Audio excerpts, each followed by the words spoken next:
Le café aussi a un impact sur ce qu'on appelle le système cardiovasculaire, c'est-à-dire qu'il peut augmenter pour certaines personnes la palpitation. Voilà, donc le rythme cardiaque.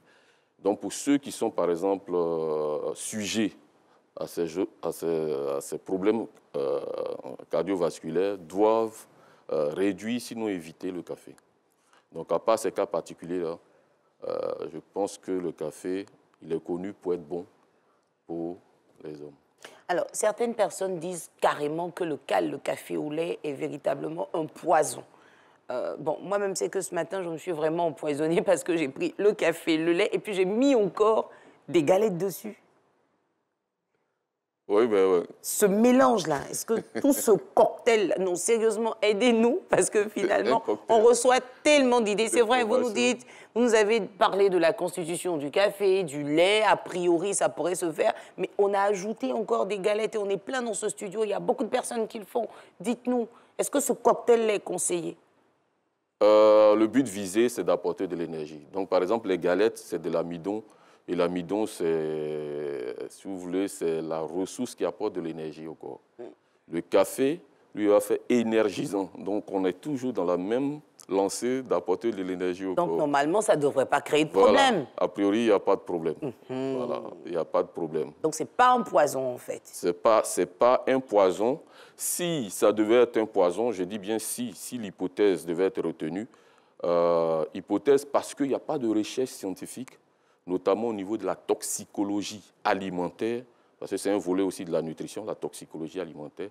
Il n'y a pas de recherche qui ait prouvé, mis en évidence, que le café mélangé au lait était un poison.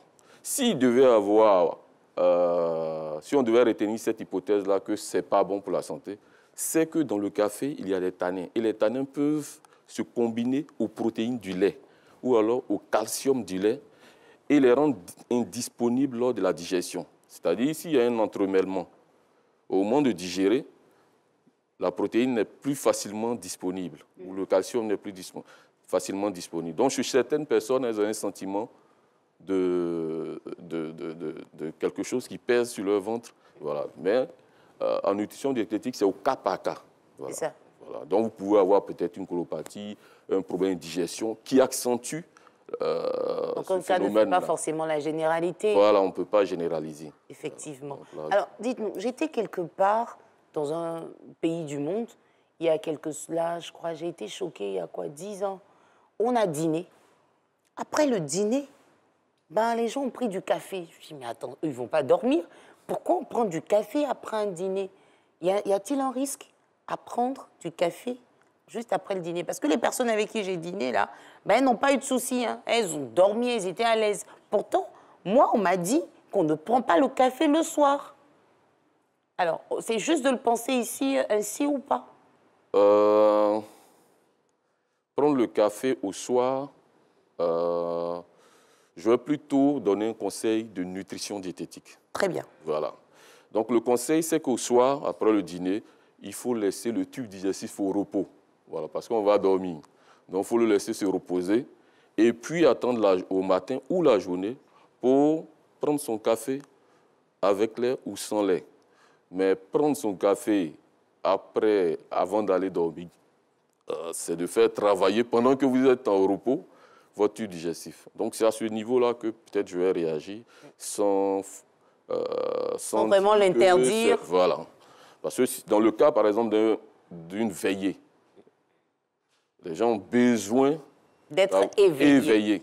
Donc, à ce moment-là, on voit du café, boisson chaude passer pour pouvoir garder les gens éveillés.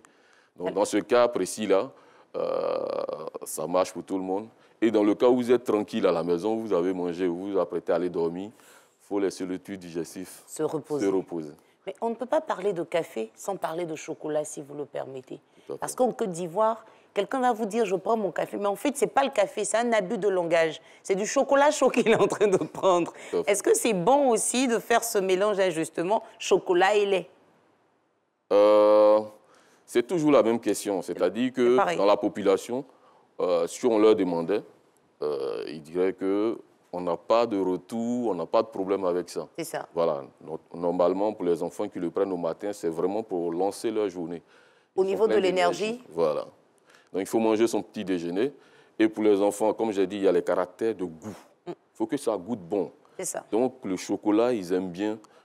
Le parfum, ils aiment bien. Ah, ça dépend de quel chocolat. Parce que maintenant, il y a une forte promotion du chocolat noir, du chocolat bio. J'ai goûté, je me dis, ouh, c'est comme le café, c'est amer aussi. Tout à fait. Donc, peut-être le chocolat sucré pour les enfants. Oui. Mais pour les adultes, justement, le chocolat noir, il est à prendre davantage ou pas? Oui, pour ceux qui ont été conseillés d'éviter le gras.